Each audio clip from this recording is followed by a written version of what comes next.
Hello, I'm Liam from the Seven Stars, and for the final time this year, and on behalf of Media for All, I'd like to welcome everybody to this week's instalment of MEFA Matters.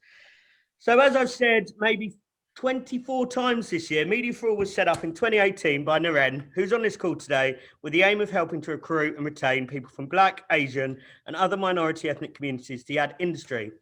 We've got three pillars. You all know what they are by now. Collette, shout out one of our pillars. You're on mute. Rise, retain, recruit. I've done all three. Look at that. And recruit. That's all three, but that's totally okay. So there are three pillars.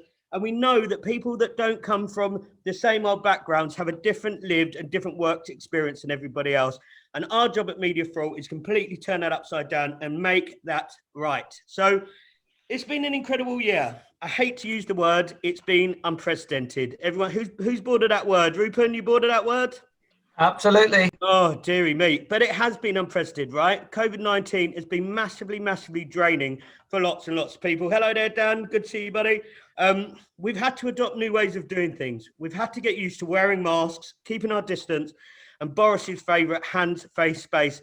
I mean, by the way, Boris, as soon as night turns to day, I mean, we could talk about that on another session, but it's fairly useless, right? Remote working, Zoom calls, everyone I know has got a massive case of screen burn. So I really hope, as Santa, that people are really looking forward to have some semblance of rest in the coming holiday period. It feels to me like we've been crawling towards Christmas. It's also been a huge racial year for racial equality, right? And I don't mean to do anything negative by dressing up and having a bit of fun with this session today. We have talked about some really difficult things. We talked about the impact of mental health. We've talked about the fact that people from Black, Asian, minority ethnic communities have had to deal with much, much more in this year than any other year, including educating our white colleagues about what they should be thinking, how they should be managing stuff, and helping everyone get on that journey. It's been really tough. Black Lives Matter stepped up higher on the world stage this year and has been a massive catalyst for a lot of the change. And that was triggered in part by the horrific murder of George Floyd. But obviously we could talk about hundreds and hundreds of other people and the issues that we've had this year that's really driven that movement to be a real thing to get people stepping up and committing to change. MEFA Matters was born as a new platform that helps drive that change this year. And today's show is a bit of a wrap up of a massive, momentous year. And it's also, I'm going to lose about a stone because it's absolutely baking in this costume. I'm going to say today, I don't think we'll have an issue, but safeguarding, this is a safe space. So if you're triggered or you need emotional support following our panel, NABS have an advice line. If anyone's struggling with anything, get on the phone to NABS. There's a number, I'm going to drop it into the chat, and also email support@nabs.org.uk. Those guys have, more than any other year, had a huge job to do. More people being made redundant, more people out of work, massively difficult. So, you know, NABS have been awesome in helping the whole industry to get to terms with that. Hi, Dino. No fancy dress, Dino. We're going to mark you down for that. So thanks all our panelists for joining today. We've got so many brilliant people on today's show, and I'm going to break from tradition. So I'm not going to introduce everyone because we'll be finished after 2. But when we go to each of you, I'll just ask you just to say a quick word about where you're from and just then answer the question we're going to go through. So we want it to be chatty, but knowing these guys, it's going to be a bit of a noisy rabble. So if you've got things you want to add, do so, but maybe put your hand up and I'll come to you if we need to do that. But hopefully we won't need it to be 2-staged. I'm not in a formal mood, Mullins, today. I'm a bit more of a let's have some fun. We've got 3 themes we're going to talk about. My beard falling off, my hat being hot. No, we've got 3 things we're going to talk about. What was the greatest impact of 2020? We're going to talk about what's the one thing personally our panelists have learned this year. And I've had a bit of a sneak peek. I've seen what people think, and you know, there's some real heartfelt statements in what we're going to hear from. So I ask you all to lean in and listen to that. And then finally, maybe more importantly, what's people's dream for 2021? As always, as we go through, if you've got questions that come up, please drop them in the Q&A button right at the bottom, and we can ask them at the end. I'm sure we'll have some time for that. So that's it from me. I'm going to start off with our first theme, which is what do we believe has had the greatest impact for our panelists in 2020? And Collette, as one of our regular, guests and very, I was going to say outspoken, but always brilliantly on the money, talk to me about the greatest impact for 2020 for you. For me, I think, and not just for me, I think the thing that's had the greatest impact on 2020 has got to be Black Lives Matter. You mentioned it in the intro, Leah mentioned it in the intro, and it has kick-started a conversation around race and racial justice like no other. Who'd have thought that we'd be having conversations like about white supremacy and colonialism and colorism and anti-blackness at work? Who thought that, right? I remember one of our panelists said earlier, she said that it was just absolutely out of the blue. You were expected to deal with really complex issues of race at work and show up and just be there, not only for yourself, but forever. But no matter what, that's had the biggest impact on 2020, not just for me, because of the vital conversation it's sparked around racial justice, but also around wider social justice. This thing around intersectionality, about kickstarting movements. The movement of Black Lives Matter is like it's given a voice and permission to other social justice movements too, and I think that's powerful, especially given the space that Brand by Me is in. I should say I'm Collette from Brand by Me. I forgot to do it.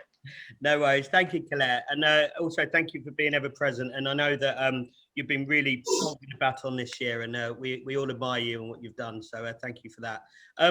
Alvin, I'm going to ask you the same question, and if you could keep talk about BLM, I think my best moment from Alvin this year is him trying to do this outside a coffee shop on one of the busiest streets. So, Alvin, tell us about BLM, why you think it's had a great impact, building on some of what Colette's been saying there. Yeah, I think what I find really interesting is just conversations. I think it's really interesting that we're becoming more comfortable with having what would have been, and arguably still is, uncomfortable conversations, which I think is really interesting. I think even from a personal point of view, you know, here we go. So that's in a personal. Oh, for Christ's sake! No, we got you back. Got you back. All right, good. I've come back. I made an incredible point. You guys lost it. I'm sorry. Blame the internet. And yeah, I think that's really interesting. I also think it's really interesting seeing how people people making comments on Black Lives Matter movements, not just purely on a morally, like it's morally wrong, but even from a business point of view. I think it's really interesting when people, there's a really great YouTube video. I don't know if anyone saw it. It's a video that said how you can support Black Lives Matter movements, and all you got to do is play a YouTube video, and it had all the pre-roll advertising. All the advertising supported, relevant institutions. So I think that's really interesting. I think it's interesting how, as customers are now criticizing brands for maybe not being authentic. I mean, there was a whole black square thing on Instagram, which I personally thought was, on a personal point of view, I think was stupid and pointless. That's harsh words, I know. I just thought I just didn't see the point. And I felt that L'Oreal rightly were criticized for doing it, considering their previous thing with Monroe. I've forgotten her last name, but is it Bergendorf? Have I got that right? Please tell me I've got that right. But then, to be fair, L'Oreal then said, look, we got it wrong, and they reached out to her. And rather than being defensive, they said, we've got to be part of the solution. So I think that's, for me, it's really interesting that brands are now thinking it's not enough to just go, we're going to put something on a bottle, we're going to put a logo on. We need to be more than that. We need to call out racist behavior. You saw that of PG Tips and Yorkshire Tea, though tea's got a very problematic history, but we won't go into that. And you can see that with Sainsbury's, and the supermarkets combined together to combat racism. And it does feel, 2020 does feel a year where people are openly talking about it. And I think for a long time, people have just thought, we're not racist. Racism doesn't exist. And that's not the case. And I think it's really great that in the media industry as well, we're having proper conversations about this, and there's been proper conversations about representation as well. Sorry. Thanks, Alvin. Brilliant points made there. I think Soups, you talked about BLM in your chat. Tell me the impact for you. What do you think it's changed? What do we need to keep in our heads going forward, I guess? Sure, Liam. And I'm so disappointed you've taken the Santa suit off. I was looking for you everywhere. Baking. I can appreciate that. So I'm Supriya, I'm Commercial Director at ForwardPMX. And I think, as Collette said, the BLM movement has had, clearly the biggest positive impact on 2020. I think there are many you know, in situations that arose and things that happened which were not so positive. And of course, there are obviously how BLM started off wasn't positive, but it has given us a platform to speak up. And for me, on a personal level, it is that platform that I've not had throughout my entire kind of, you know, teenage and you know, early adult years. I now have a voice, and I feel like I have the opportunity to speak out about my experiences.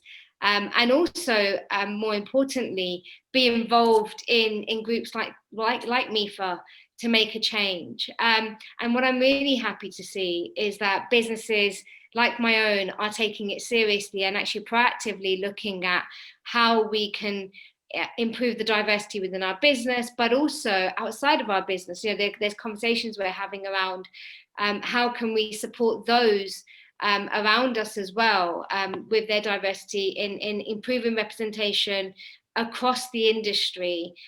So supporting social impact organizations that are there working with those from disadvantaged backgrounds, not just with people of color or from ethnic minority backgrounds, but to really improve the cognitive diversity within the industry. I think it goes back to what Collette and Alvin were saying, is that it's not just giving a voice to those of us who come from an ethnic background, but also those that have a number of other protected characteristics are now feeling like they can have a voice and they can speak up and make those changes. So, you know, our business is as I'm sure most businesses have now got a D&I board, and we're meeting on a regular basis. We're also listening to our people, understanding what their challenges are, and how we can support them. And I think that's one of the biggest things that we can do as human beings, is support each other, and listen to each other. Awesome, Supes, totally agree. And I think it ties in with what Elizabeth was saying. Hi, Elizabeth. I think, you know, you were saying how, you know, Black Lives Matter has taken a massive front center stage this year. I guess a bit of a question for you, from me, is that, is it cyclical? Is this next year, is, you know, I guess we're trying to keep this section in this year, but is it always been a thing? Why does it take such a horrible event to make it matter? What's your view on that? I guess that's a history, isn't it? Really, you know, sometimes we've known it's here, but we've kind of, I guess, been talking about it within our community or within our smaller networks, and I guess to some degree we've kind of felt alone in that, you know, or become so conditioned that we're actually not even particularly thinking about it necessarily, because we just become so conditioned. You're going to an interview, you're blow drying your hair straight. After a point, you're not thinking why you're blow drying your hair straight, you just are, you know, or you're toning yourself down, or you're using comedy, you know, to try and kind of make people feel comfortable, but you're not necessarily thinking about why you're doing that anymore, you know. So what this has done is sharpen that perspective and actually made you think. I mean, I look at this year, I've said it before, as a year of discovery, you know, a rediscovering, and also sort of illuminating. And that isn't just for those people looking at sort of you, the Black and Brown community, but also us. So I think that this, you know, sort of event has, and everything kind of coming up to it, and even before that was because we had COVID, you know, and the fact that we were disproportionately affected there. I mean, 2020 overall is the greatest impact on 2020. That's how I look at it, really, you know. And so here, what we have is now a situation where we've got Black and Brown people discovering their voice, you know, and that it's okay to speak out about discrimination, recognizing that it is discrimination, or remembering that it is, you know, discovering that you're not alone, as sort of saying, you know, there is a community, and finding that, like MEFA and the like. It's been amazing, you know, and other sort of, you know, groups like, you know, creating new sort of groups off the back of it, responding to it. Actually the uncomfortable, you know, truth that is, you know, that it is here, and the stats are reports that may or may not have been, so like the you know, the House, you know, the report recently that was on, and the House of Commons report on Black people, racism and human rights, that was dealt with before, but it's and the issues were dealt with before, and so they're just bringing it back and going, well, you need to deal with it again, sort of now. The fact that, I mean, 5 times black women are 5 times more than the white counterpart in maternity wards. I mean, that's just bonkers. You know, I mean, what I'm not saying it's all to do with race as such, but that is a stat that's real. So what's happening about it? You know, so. And then the other thing I sort of, you know, like you sort of say, you know, the fact, I mean, I'm in this community, but actually sharp, you know, really realizing the level of, I guess, inequality and racism that does exist. And that's sort of, I guess, shown with the likes of the Sainsbury's ad in response to that, or the diversity dance, you know, that kind of stuff, right? Of course, the response to for and against, of course, highlighting unconscious bias, microaggression, positive allyship, all those words I just wasn't using last year. And I'm not a fan of labels, to be honest. But I think in this case, what it does is it makes it real. It's a bit like when you find a mouse in your kitchen, and it's a mouse until you name it, and suddenly it's mousy, and then it's real, right? You know, and it's a bit random, but it's true. You give it a name, then suddenly it's sort of not just something that you can kind of turn your head away from. So yeah, I mean, you know, we could go on, obviously, but I mean, the flip side of that, I think, is discovering the black talent and brown talent out there, the broader, you know, groups of minority groups that are experience prejudice, discovering, you know, Black history and the fact the Black community, you didn't start in slavery, you had a history prior. Yeah, I mean, I think so, and the fact that we have, yeah, like I said, she's not taught in school, so discovery. It's a year of discovery and illumination, and I do hope that the momentum stays there, and that we then move it, you know, into 2021. I know we're sort of going to deal with it later, where, you know, we continue this and keep pushing, really. Thanks, Elizabeth. All really, really good points. And I guess we start with the macro, start with BLM and everything that you guys have talked about. And then we get to our industry, right? An industry that is notoriously not diverse, notoriously hard for people to enter or even know about. And then we get to Addai Commits, right? Which a lot of people on this call were part of making that happen, making that open letter a thing. I guess, Dan, thanks for joining us. It looks like you're wearing a 3-piece suit, my friend. Is that right? I've dressed up for you. It's entirely for you, this outfit. Yeah. Man. Yeah, but what you can't see is the shorts and trainers are on underneath the classic. It's literally on Zoom, isn't it? It's classic Zoom wear. Absolutely.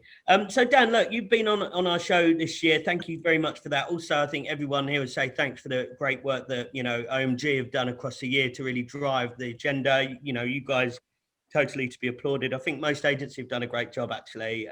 Tell me about Addai Commits and why you signed it, and then, you know, what you know, in terms of 2020, what is the thing that's fundamentally changed in your organisation?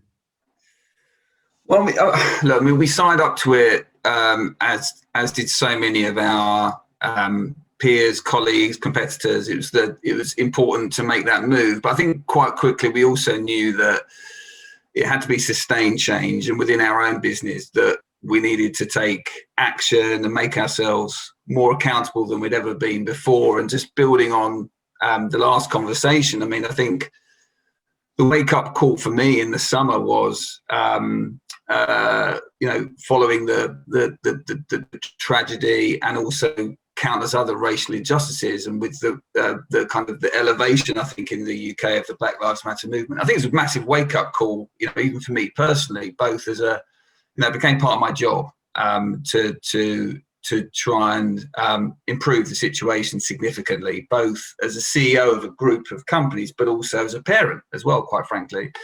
So I think that there was an awakening, there was discoveries, as Elizabeth was just talking about. And I think from my perspective, it was about how do you apply, you know, business almost rigor to driving change. So how do we make sure we had the infrastructure in place across our organization to ensure that ideas and conversations were turning into action and accountability, you know, and from target setting to changing our recruitment policies to setting up advisory teams across the agencies to having a steering committee, that featured all of the agency CEOs as well as D&I leads.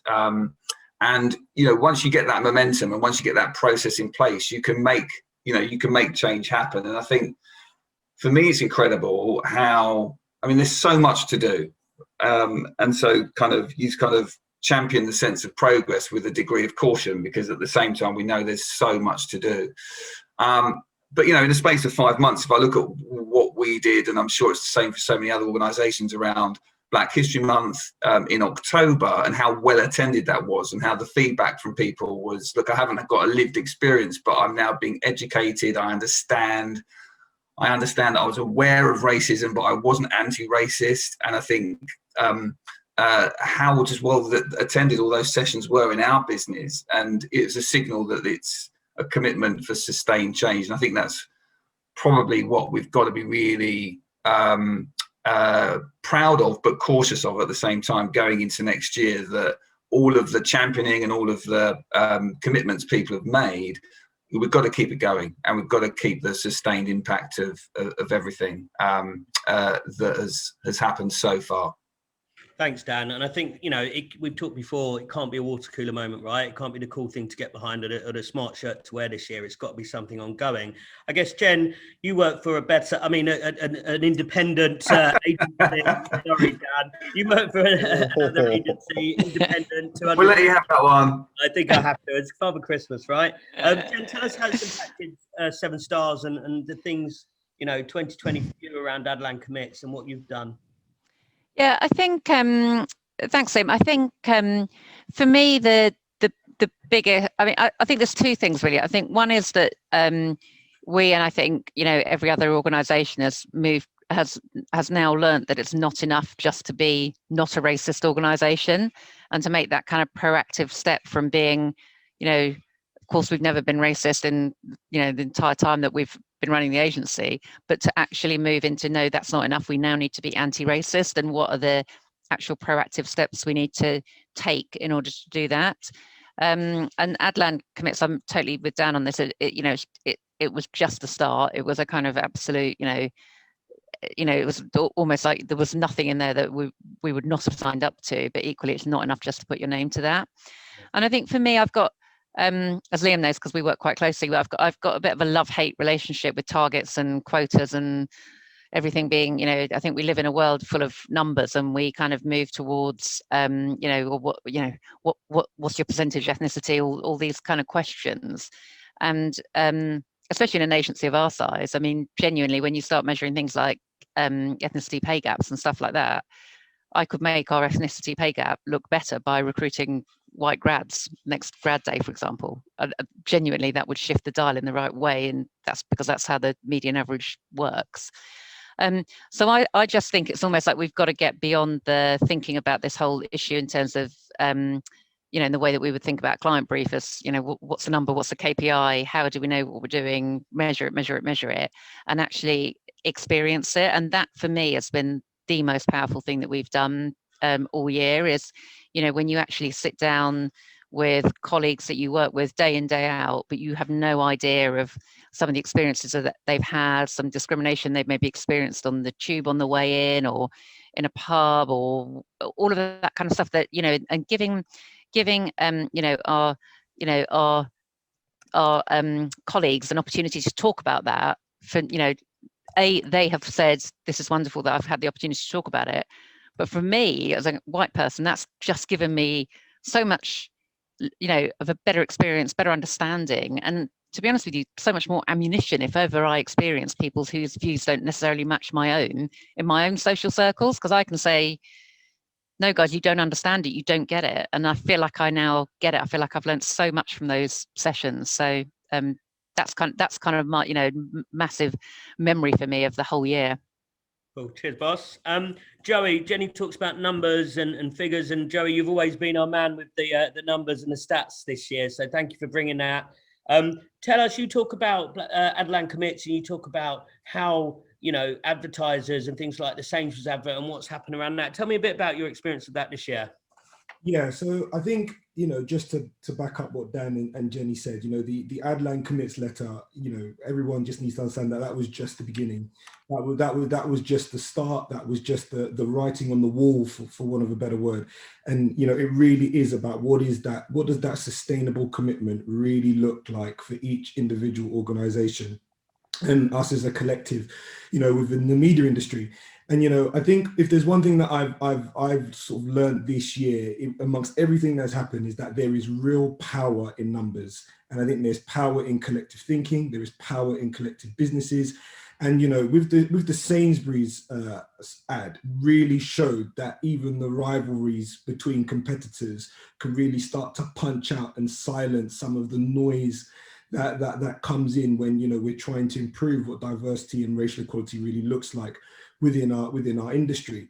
So, back to what Jenny said is, people talk about numbers and targets, and yes, we all need to do those things. And I think the one thing that we've recognized, and me personally, is that, working for a business like Global, we recognize that if you don't start to make those changes and take those steps now, it will hit your commercial bottom line. And I think a lot of businesses will start to get caught out when their slack in making change starts to hit them commercially. And I think for a lot of business, that's when it's going to really have the impact. So I think for me, it's not necessarily what does the thing look like in 2020, but what does it look like for your business in 3, 5, 10 years time? How are you moving the dial in racial equality within your new leaders? If you look at BLM and you look at the responses on social media, the amount of tweets and retweets and hashtags, these are all from the generations that are coming beyond us. These are our future leaders. These are our future senior managers. And quite frankly, it's quite obvious that they're not going to stand for it. So I suppose my sort of thinking behind all of this over this year is, how are we future-proofing our businesses for the next 10 years? Because essentially that is what we need to do now to ensure that we've got diversity at every single level, and we've got people having those conversations. And I just also want to just echo what Alvin said about, the uncomfortable conversations. These cannot go away, and as far as I'm concerned, I don't think they're going to go away. So you either need to get on the bus and get with it, or really find someone who's going to help you take that step on board and take this journey together, because I think it is going to be a united approach to this change, specifically within our industry. And I think we'll start to see a lot of that between brands, media agencies and media owners looking at combined strategies of how we change that narrative in media, because we are media and we do set the tone and we do set the narrative. And I think if we do that together, we can really start to shift and change perception quite heavily. Yeah. Do you know what, Joe? I totally agree with that. And I think we are media. We are people responsible for what shows up on the telly, on a billboard, in a paper. And it's a very little thing. But this morning I was wrapping up a present for someone who's working from home, so it was pointless. But the wrapping paper was full of Christmas toy soldiers. Every one of them was white, and I wouldn't even thought about that. So it's just little things that I think make a big difference. Right, we are halfway there, and I want to talk about two more things around Addai commits. Then we're going to talk about what brands can do, should do more of, and then we're going to talk about the self and what self people have learned on themselves for 2020. So I just think if I go to you, Sara, is there anything else you want to add on that chat about Addai commits, what we want to see more of, what were the big highlights of this year? Thanks, Liam. Hi, everyone. I'm Sara Patel, and I'm the Director of Fundraising at NABS. And as Liam said, it's been a very tough year for everyone, and we are here to support all of you and all of your organisations. In terms of Addai commits, I think for me, I've 15 years in the making in media and waiting for D&I to be the topic, as we said, the year, the century, and we're here now, which is brilliant, and there's great work going on. I just think that it's a really tough thing to get right, and I think people are doing a lot of work to try and change this, and it's going to be a long process. I also know that for people that have struggled, it's something that people want to see immediate change. They want to see change right now, and that people are really hungry for this. But I joined NABS about 6 months ago in the midst of COVID, coming from Dentsu, leading commercial trading. So I know how difficult everything is for everyone in the industry at the moment, from commercial leaders. Everyone's trying to keep their P&Ls going, keep their businesses going. This is the year of D&I. And that is also a massive added pressure. But I have to say that speaking to a lot of stakeholders on the screen and lots of other people, organizations are doing a brilliant job. They are changing their infrastructure to support diverse recruitment. I've seen organizations starting at the CV stage. I know everyone said they're not happy with numbers, but even starting at that initial stage of saying 50% gender equality, a certain percentage for BAME, is a brilliant start, and it leads to accountability. So having some numbers there just gives everyone something to essentially work towards. Being part of MEFA has also shown me, we are all together, and we see the brilliant talent in our group and in our industry. But I have a lot of senior stakeholders come to me saying that, they definitely want more diverse talent in their agencies and their organizations. However, they don't know how to source it. Sourcing that diverse talent is very difficult. Now we've got Daren on the call here, and it came up in 2 weeks ago in MEFA. But getting that talent at the right levels is not an easy thing to do. And again, people have started with apprenticeships. So bringing people in at the more junior stages, training them, supporting them, growing them through your organization is what's going to really demonstrate that change over a long period of time.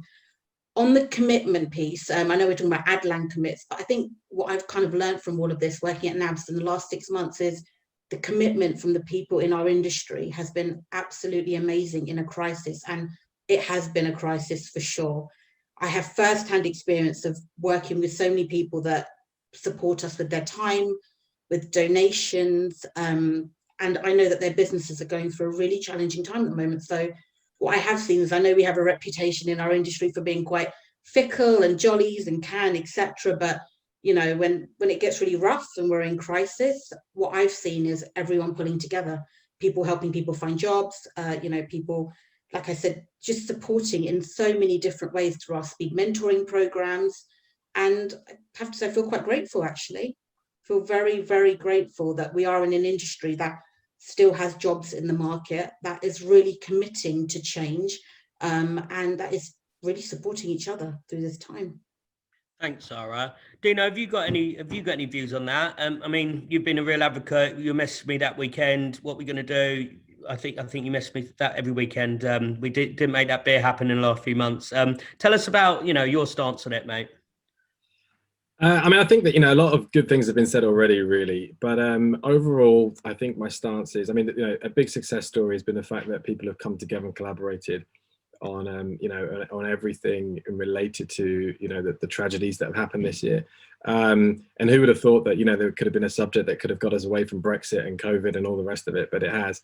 There's lots of things that are happening on a national scale that still remind you that there's still a lot of work to do, and I think the ad industry has been catching up where it should have been leading, and I think people are now looking at it a bit more in a sense of the example that advertising has to set for the rest of the world, and what it needs to do and go out there and how it needs to behave. And I think that, I talk about the circle of accountability. So I think that in terms of, when we talk about Adlan commits, we've got to start looking at our suppliers, our clients, and making sure that they are doing the same things too. I know we're pushed for time, so that's it. I'll keep it nice and sweet.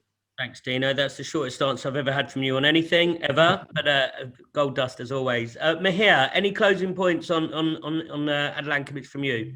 Yeah, definitely. I think everyone's kind of said everything I was going to say on Adlan commits itself, but I think we can't talk about Adlan commits without talking about Shani Mir's really powerful response to it.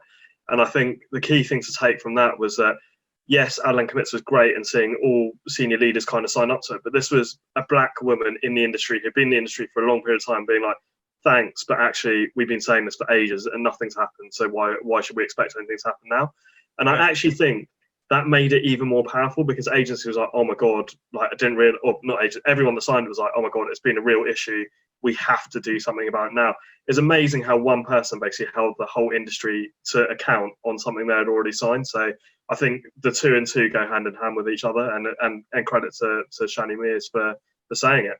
Yeah, she was an excellent guest, and I couldn't agree more, Mihir. Congrats on the new role, my friend. Steph, we've talked about numbers. We've talked about nothing happens unless we commit to it. We make.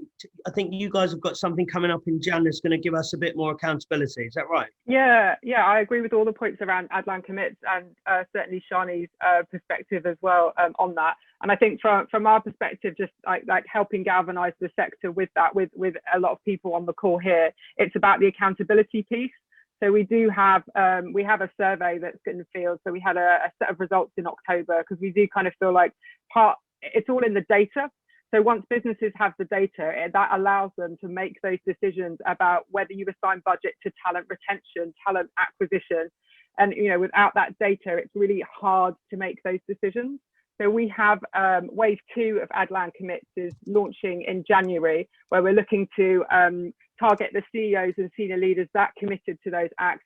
We're also looking to get responses from employees, which was a suggestion from Addai about, you know, ensuring that we get the senior leader perception, but what's the view on the floor, so we can really look and understand, well, if these are the policies, processes, and new ways of, you know, inclusive being that you're putting in place, how does that actually translate to your diverse talent on the shop floor?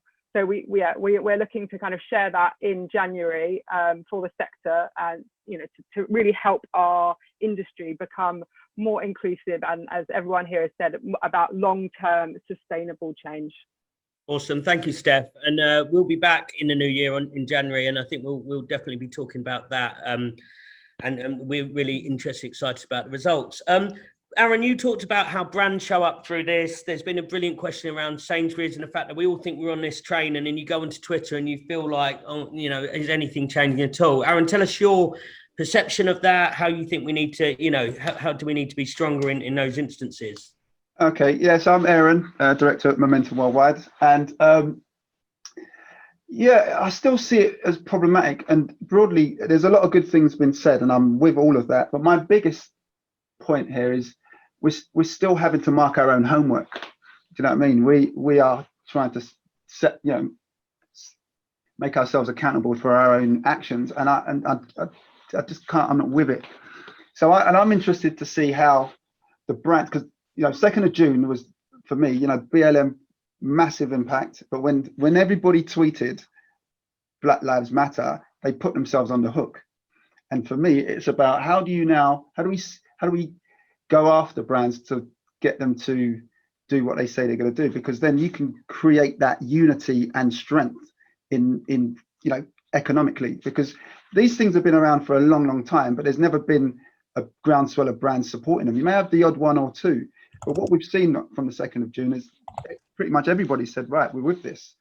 So that's one point. So that's a massive tick in my book. But I'd love to see Black Lives Movement look at the law, because there's a massive problem if we've got to stand out here and scream and shout Black Lives Matter.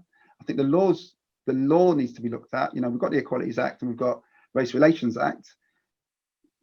Cool, from 1973 up until, you know, 2019. But we need an anti-racist law that bakes things into the work, into schools, into society. That's where I think, you know, get the use of the brands and the ads, particularly, you know, advertising as an industry, because it is a mouthpiece and it should be, well, it is a trendsetter, but its own house is in disarray. That's, you know, and that's how I struggle with it on a daily basis. Do you know what I mean? Yeah, I agree. We're the mouthpiece, yeah, and yet we are the worst, the worst culprit. Yeah, I hear you, mate. I hear you, and I think it is getting better. It's too slow, and we need to do more. And I think so. Going back, you know, the law. You know, how do we look at the law to make real changes from that perspective to drive us to do the things we say we're going to do? Because I'm not sure if we're good enough to mark our own homework. Thanks, Aaron. Appreciate that, mate. Going to go to similar question. Rupen, you were really impressed with the Sainsbury's response and the fact that advertisers got involved. Talk about that a little bit. Yeah, so hi, I'm Rupen. I'm from there, in case it wasn't subtle enough. So, you know, in advertising, we love to talk about the year of mobile. Year of mobile is coming. This next year's gonna be year of mobile, and for me, this year's been a year of mobilisation. You know, we've seen communities being mobilised, we've seen employers and employees being mobilised, and brands as well. And you know, for me, the whole Gravy Song ad from Sainsbury's was, you know, what happened around that was fantastic. You know, the fact that, you know, within just over a week, there was this whole flurry of activity through sort of Sophie Lloyd at Channel 4 and her team. Plus, I know that, you know, even through the MEFA network here, there was a lot of scurrying in the background, which meant that we could sort of rally these supermarket brands as well as other brands as well, but, you know, to create this fantastic show of unity, show of support for Sainsbury's, and say, actually, racism has no place in our society. So I think, that was a really, really nice moment in time. Today we've had the announcement of Channel 4's Diversity in Advertising Award. EA Sports have got that, so congratulations to them. But that's another great sort of initiative, and this year the focus is on authentic portrayal of BAME communities in advertising. So hopefully, EA's sports ad, I'm sure is going to be fantastic. And then also things like it's mentioned before by Elizabeth, diversity's performance on Britain's Got Talent. All of these things, they all add up. Brands don't play a pivotal role in people's lives on a daily basis. We like to think that in marketing, but in reality, they play a small fraction of people's time. But actually, if every single brand stands up and makes a difference, then you just get this wave of change, and that's what I'm really hopeful for next year, that it continues and carries on. And the other thing, just to add on that, is it's not just about posturing and saying that we're doing it, but for the brands, what they need to make that happen within their organizations. It needs to be representative. Their employees and all the rest of it need to feel like they're being supported, and there is enough representation right up to board level. So that's what I'm hopeful for.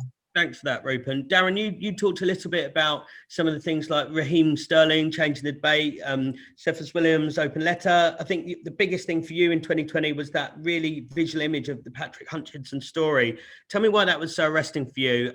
For me, I think everyone probably felt it, but tell me personally. Yeah, so I think, I did want to just talk about all of the stories that we've seen this year feel very, very personal and very human. And someone like Raheem Sterling to come out and say, actually the media is fueling racism was a big moment for me, because, when you actually get into what the content looks like from the media, it is appalling how underrepresented groups have been represented. So for me, that one moment of Patrick Hutchinson, who's kind of scooped up this white guy and put him over his shoulder and kind of walked through, and actually the interview afterwards was so powerful when he starts talking about, the scales are unfairly balanced and all he's looking for is equality.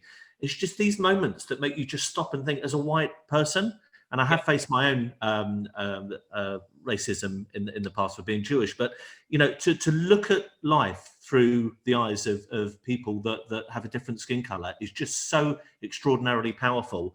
That it's moved us massively. And I think, look, I run a headhunting business. We can talk about the whole talent piece. We are trying to move that dial hugely, and it's really tough, because organizations are only right now coming around to the fact that they don't have proper gender diversity, let alone anything else. So, Liz and I are trying to move that dial on, and I think, as someone said, create a wave of change.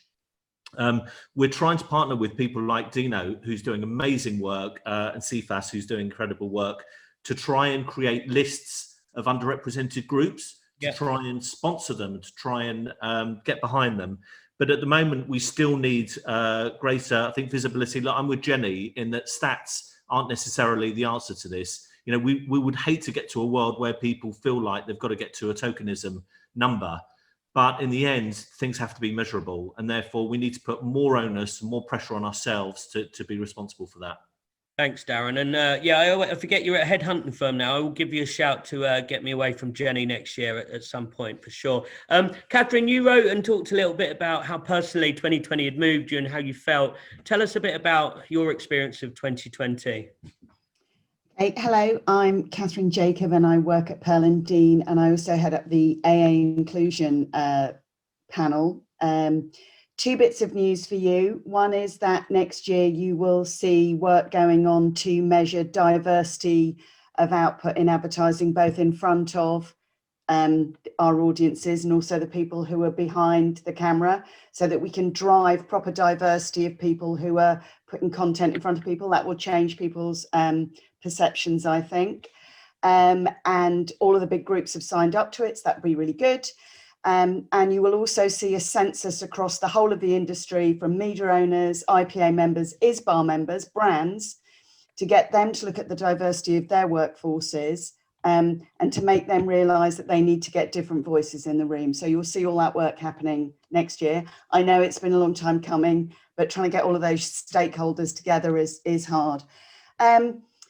I I think what 2020 has taught me is that, you know, the importance of yourself and how you need to develop your empathy and put yourself in other people's position. The recognition of your sense of self. Now we're not leading such busy lives, you know, that thing where you're always rushing from one meeting to another, or there's always a deadline, or there is something else. Yeah, there's that. But there's been a lot of time when you've sat on your own and thought, what impact am I having on people? You know, how can I learn from other people? And also, I think, you know, the impact of the fact that, you know, we've got more time to look at other people's lives and go, there is such a huge sense of injustice for so many people just from who they are, not even what they do. That whole idea that people approach them just because of the way that they look, or a disability or a neurodiversity, you know, just because they're not the same, there's nothing bad. And what we've got to do is learn to speak up for each other and become proper allies. And, you know, I completely agree with there's been so much bloody talking about, oh, yeah, we're going to do this, We've actually got to stop it being talk, and we've actually got to drive change. And we've all got to be part of that. 100%, Kathryn. And I think, you know, we as a Media for All team, we realised that this year it's like we had to do more than have a quarterly breakfast and have a chat and a catch up. And I'm not saying that's all we did, Naren, before you throw something at me from your bike, but I think this year was the year that everyone had to stand up and make a difference. Lisa, what was your biggest learning this year? It's actually so hard to approach an answer here without echoing so many points, and a lot of them have hit home throughout the last 45 minutes. So thank you. But like for me personally, I think it was one of the first Addai Commits meetings was about, you know, checking your circle. And it was, I think for me, the first thing to do is to look around and to really understand, you know, who is influencing my decisions, not just from, you know, peer perspective, organizational, but like, you know, things like social media, things like my news sources, where I get information.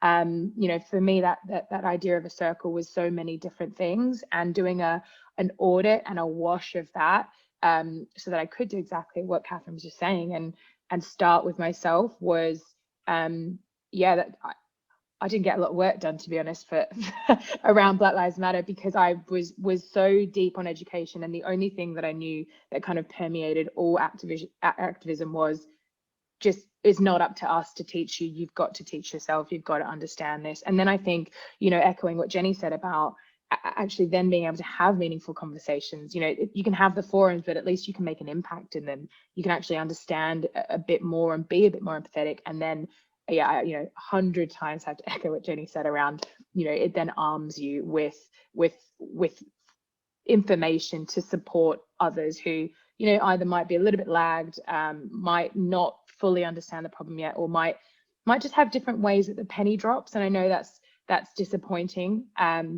but it's also just the sort of learning curve of any kind of progress, that there are people that take it on quickly and there are people that take it on a little bit on, you know, later on, and they have different trigger points. And so for me, it's about finding different ways to approach different people's perspectives and around the entire debate.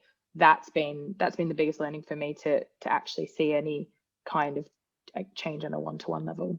Thank you, Lisa. And Aliya, you work for Journey HR, right? So I guess you're speaking to a lot of employers, but also a lot of employees. Tell us, you know, what would you say is the biggest learning? What's your kind of penny drop moment, as Lisa says, of 2020?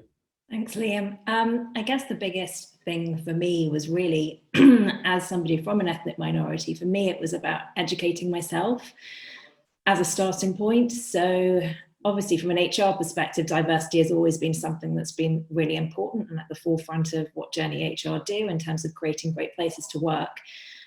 But I think this year has really helped me understand how much more all of us have to learn. So just because you might be from an ethnic minority, just because you might be Asian, Black, whatever it might be, there's still so much for us to learn, to understand, and to respect and educate ourselves on.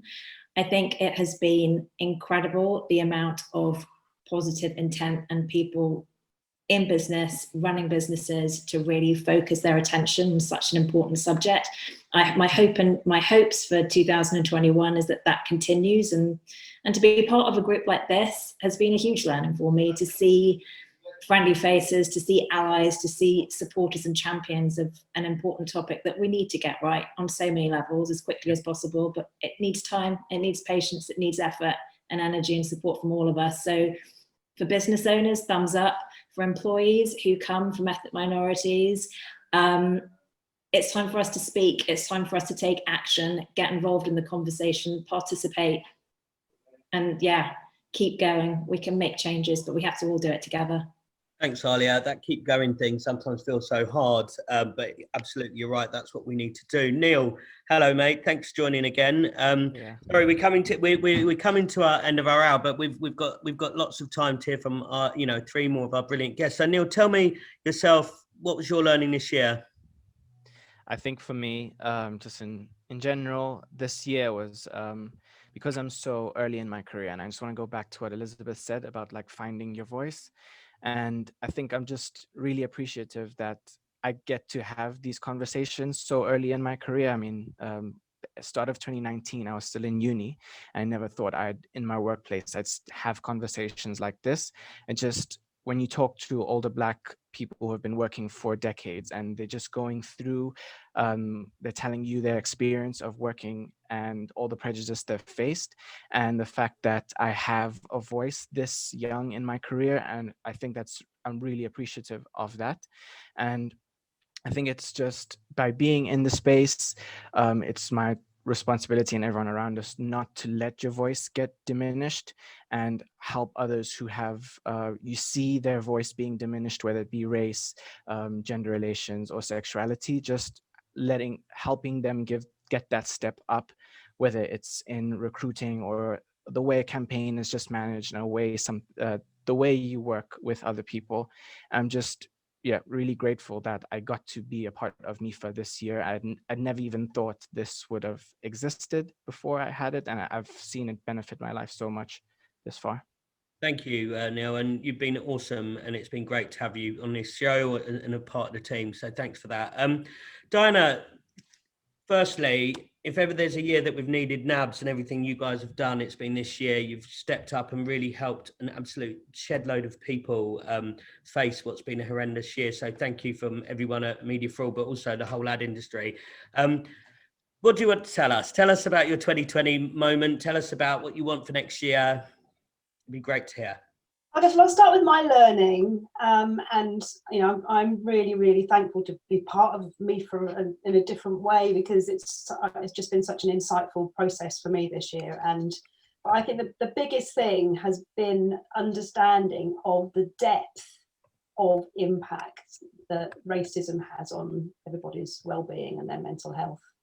And from the build-up of everyday unacceptable things and how that just wears people down, to the traumatic climax of the death of George Floyd, which then brought so much out for people. And that actually was a trauma for many people, because it just surfaced so many things. And coming to understand that has given me a whole new insight into what I already understood as racism and more, and just helping me respond, helping me be a better ally. It's helping NABS look at all our services and everything that we're doing, so that we make sure that we are here for everybody and we change that. And in terms of my allyship, I guess I could have considered myself a good ally. I certainly wasn't in that active environment, and this for me is enabling me to think really, really differently about what that means, how you stand up for people, with people, and having a depth of understanding like that, which I've got from this sort of environment, has meant that I'm able to challenge, as Jenny said a little bit, in your different circles, when people say, yeah, I understand this, but I don't really get the depth of it. And you can say, well, actually, yes, this is the real lived situations, and enough is enough. This has been going on too long, and we all need to do more to do it. So for me, that's a really sort of deep personal connection. And the only thing I would say, there's sort of a bit of a light at the end of the tunnel in terms of the industry and the commitments that we've made, is that we've just done a wellbeing survey. And one of the questions we asked was about, did people know what their organisations were doing to address racism, including anti-Black racism specifically. And 71% said yes, that they did know what their organisations were doing. So the response is good. I guess my little word of caution is that when we also ask people if, more broadly about D&I, they understood the goals of the organisation, the goals have been updated of the organisations, but actually, did you believe we will achieve these goals? Really, really low figures, sort of 9%. So the challenge for 21 for all of us, I think, as those leaders of organisations, individuals who work in them, who are change agents, is we've got to connect all the activities that we've done this year with the goals of the organisation and make sure that we actually deliver them. And it's not just activities, it's different. And that's tough. We're having enough of a hard time at NABS trying to work out our own approach to race, everything else, and what we're going to do, how can we make a big difference? It's going to be tough. So I think we need to accept that we've come a long way in 2020, but actually 2021 could be harder because it's about how you implement that change in a way that makes it systemic in a positive way, and we get rid of systemic racism. 100%. Thank you, Diana. Naren, godfather of outdoor, founder of Media for All, give us your last view on 2020, and then what we're going to do to wrap up is a one-word wish for 2021 to close out the session. So, Naren, you start us off. Yeah, I just want to say, through kind of a terrible tragedy, we've created a group of individuals. A lot of you here, but there's about 150 of us at Media for All, and it's been incredible seeing people get involved, participate, but also just want to say thanks to you, Liam, for kind of putting your hand up, managing these, pulling these together. They all take time, so I just want to say big thank you and kind of well done, mate. And everything's been said really. I just think we're on the start of a journey, and the good thing is we've started. We've just got to keep on moving forward, really. So just want to say big thanks to everyone for being involved. Thanks, Naren, and thank you very much for setting this whole thing up and being a massive champion of this whole issue in the Adland. Okay, so we're going to do one-word answers. Rupert, I'm just going to do left to right on my screen. So, Rupert, what's your one-word wish for 2021? You're on mute. That's yours, my friend. Okay, we'll come back to you. Go, Naren. It didn't look like one word either. I'd go ethnic pay gap. That's 2 words. That's 2 words. Aliya, give me a one-word wish for 2021. Change. Great. Collette. Collective power. That's 2 words, but you can have it because you're my favourite. Mihir. Voices. Voices. I love that. So thoughtful. Always so thoughtful. Daren Rubins. Change. Change. Very good. Joey, you got the numbers. Give me a number. No, I'm going to go sustainability.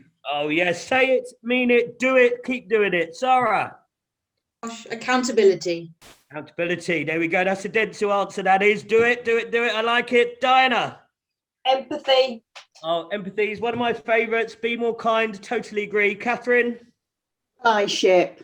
Allyship. Do you know what? That's been a big one this year, right? We all can help each other that little bit more. We can back people. We can be there. We can reach out. Love it. Steph. Identity. Identity. Okay, very good. I like it. Soups. Action. Action. Good again. Say it, do it. Keep doing it. I love it. Elizabeth, hello. Community. Community. Hey, what an amazing community we've had this year, right? We've had hundreds of people every week. We've had so many of these sessions. We've all come together. Naren's grown us to 150 plus. Community's brilliant. Aaron. Equity. Equity. Fairness. I love it. It's going to take a while, but we have to get there, right? Dan. It's been said, but I'll say it again. Action. Action. Yeah, that is definitely a big theme. Jenny Bigham. Progress. Progress. Okay, I like it. Dino, you've never said one word in your life, but try. I'm stealing another word. Action. Action. No, go again. All right. Okay. Results. Go again. Liam. Impact. Stop it, Liam. Stop it. Alvin, you got a word for us? Together. Together. Love it. Love it. Thank you, everyone, for joining today. It's been awesome. Neil. Reflection. Reflection. Very good. Very deep. But yeah, let's think. Let's spend some time over Christmas to think about some of this stuff and how we drive that action next year. Lisa. Representation in creative. Representation in yes, absolutely. See it. If you can see it, then we know we can get there. Rupen, try again. PlayStation 5. No, hope. Hope is such a good word to finish on. Look, there's been some questions I think people have answered in the Q&A box as we've gone through. Some of those themes are going to come back next year. Some of the one-word answers we've recorded this, so we're going to send around those one words, and that's going to be something that we can all live and breathe over the next 12 months, hopefully. I just wanted to say for people listening, if you want a mentor, there's 150 right, Naren. So come to our website, get one. It's massively helpful. Naren, why are you cycling, by the way? I'm going to have lunch. Okay, fine. Fine. So come and get a mentor. Please keep listening in. Please keep driving change. Thank you to our guests. It's been really hard to make sure we get around everyone. So I hope you've all felt involved and part of it. And sorry if you haven't, but I've tried super hard to do that. Thanks for everything this year, team. Have a lovely festive period, holiday period. Enjoy yourself, get some rest, and we'll see you next year where we will go again.